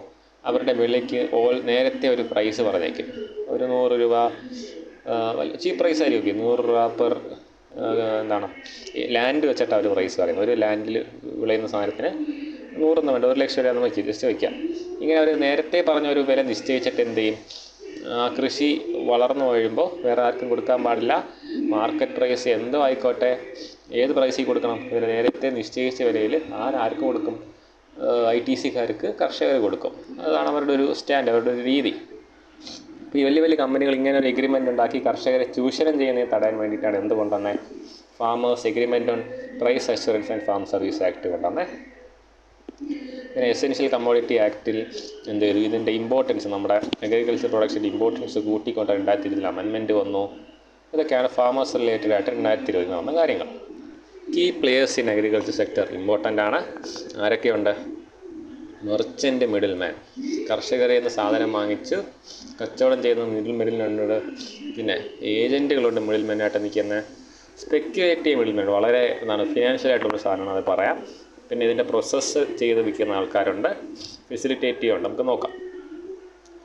മെർച്ചൻ്റ് മിഡിൽ മാൻ എന്ന് പറഞ്ഞാൽ എന്താവാം? ഹോൾസെയിലറാവാം, റീറ്റെയിലറാവാം, വില്ലേജിനകത്ത് കച്ചവടം നടത്തുന്നതാവാം. ഈ മശക്കഷോർ കളക്റ്റീവായിട്ട് ഈ കട നടത്താതെ വലിയ വലിയ യൂണിറ്റുകളിൽ നേരിട്ട് വിൽക്കുന്ന ആൾക്കാർ. അപ്പോൾ എല്ലാം പറഞ്ഞാൽ ഹോൾസെയിൽ റീറ്റെയിൽ മാത്രം ഓർമ്മിച്ചാൽ മതി. ഓക്കെ. അപ്പോൾ മെർച്ചൻ്റ് മിഡിൽ മാൻ എന്ന് പറഞ്ഞാൽ കർഷകരിൽ നിന്ന് വാങ്ങിച്ച് അതിനെ ട്രേഡ് ചെയ്യുന്ന ആൾക്കാർ.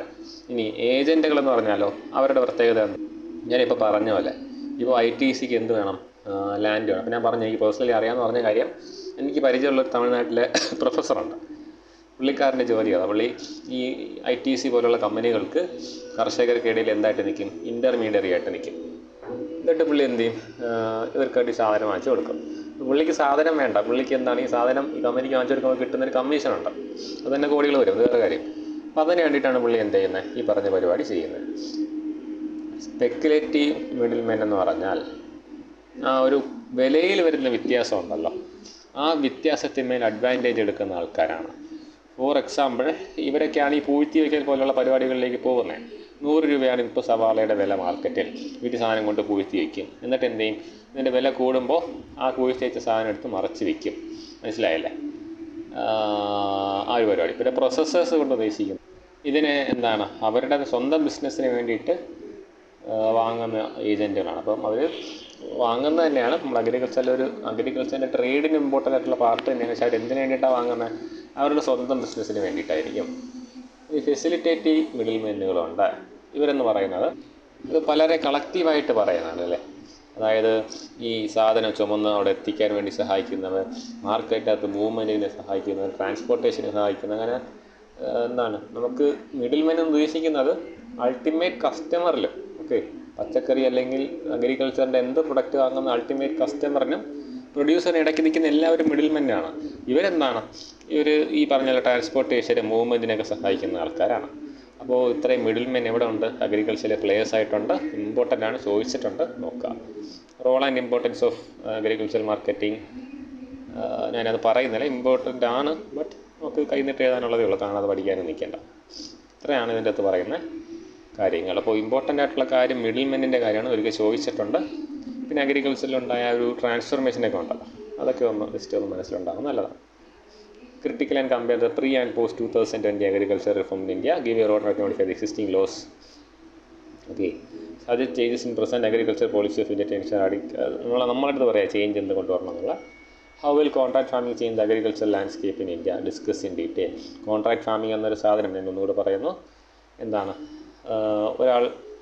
ഒരു കർഷകന് പ്രീ ഡിറ്റർമിൻഡ് ആയിട്ടുള്ള പ്രൈസിൽ കൃഷി ചെയ്യാൻ പ്രേരിപ്പിക്കുന്നു. ഫോർ എക്സാമ്പിൾ, ഇപ്പം ITCക്ക് ഉരുളക്കിഴങ്ങ് വേണം, ബിങ്കോ പോലത്തെ സാധനങ്ങൾ ഉണ്ടാക്കാൻ. അവരെന്ത് ചെയ്യുന്നു? കർഷകരെടുത്ത് പറയുന്നു, ഇന്ന ഡേറ്റ് ആകുമ്പോൾ നിങ്ങൾ എനിക്ക് ഉരുളക്കിഴങ്ങ് തരണം. നിങ്ങൾ ഉണ്ടാക്കുന്ന ഉരുളക്കിഴങ്ങിന് ഇത്ര രൂപ ഞാൻ എന്ത് തരാം? വിലയിട്ട് ഞാൻ തന്നെ എടുത്തോളാം. ഓക്കെ, ഞാൻ തന്നെ ഉരുളക്കിഴങ്ങ് എടുത്തോളാം. പക്ഷേ എന്ത് ചെയ്യണം? ആ ഉരുളക്കിഴങ്ങ് അത്ര എനിക്ക് തന്നെ തരണം. നിങ്ങൾ ഇത്ര ഇന്ന ക്വാളിറ്റി സ്റ്റാൻഡേർഡൊക്കെ ഉള്ളതായിരിക്കും എന്നൊക്കെ പറഞ്ഞ് ഒരുപാട് എഗ്രിമെൻ്റൊക്കെ വെച്ച് കുറേ റൂൾസൊക്കെ വെച്ച് ഒരു കോൺട്രാക്റ്റ് ഉണ്ടാക്കും. ഓക്കെ. ഈ കോൺട്രാക്റ്റിൻ്റെ ബലത്തിലാണ് ഇവർ ഫാമിങ് ചെയ്യുന്നത്. ഓക്കെ. അപ്പോൾ ഇത് തുടങ്ങാനുള്ള ഒരു അഡ്വാൻസും അവർ തന്നെ കൊടുക്കും. അപ്പോൾ എന്തുകൊണ്ടും ഫാർമേഴ്സിന് ഒരു കണക്കിന് നല്ലതുമാണ്, മറ്റേ കണക്കിൽ നോക്കുമ്പോൾ ചൂഷണം നേരിടാനുള്ള ഒരു സാധ്യതയുണ്ട്. അതാണ് കോൺട്രാക്ട് ഫാമിങ്ങിൻ്റെ ഒരു പ്രത്യേകത എന്ന് പറയുന്നത്. അപ്പോൾ അത് നല്ലതാണോ ചീത്തതാണോ എന്നുള്ളത് നമ്മുടേതായൊരു വ്യൂവിൽ എഴുതുക എന്നുള്ളതാണ്. ഓക്കെ. ഇത്രയും കാര്യങ്ങളാണ് ബ്ലോക്ക് 2 പറയുന്നത്. ഫിനാൻഷ്യൽ മാർക്കറ്റ് ഇമ്പോർട്ടൻ്റ് ആണ്. അഗ്രികൾച്ചറിലെ മിഡിൽ മാൻ്റെ കാര്യം മുമ്പ് ചോദിച്ചിട്ടുണ്ട്. ഓക്കെ. ഞാൻ ഇടയ്ക്ക് വന്നൊരു സാധനം എന്തായിരുന്നു? ഇൻഡസ്ട്രിയൽ പോളിസിയും ചോദിച്ച് കണ്ടിട്ടുണ്ട്. അപ്പോൾ ജനറലായിട്ട് ഏതാനുള്ള സാധനം ജസ്റ്റ് ഒന്ന് വായിച്ചിട്ടുണ്ടെന്ന് ഉറപ്പാക്കുക. ഓക്കെ. Thank you all.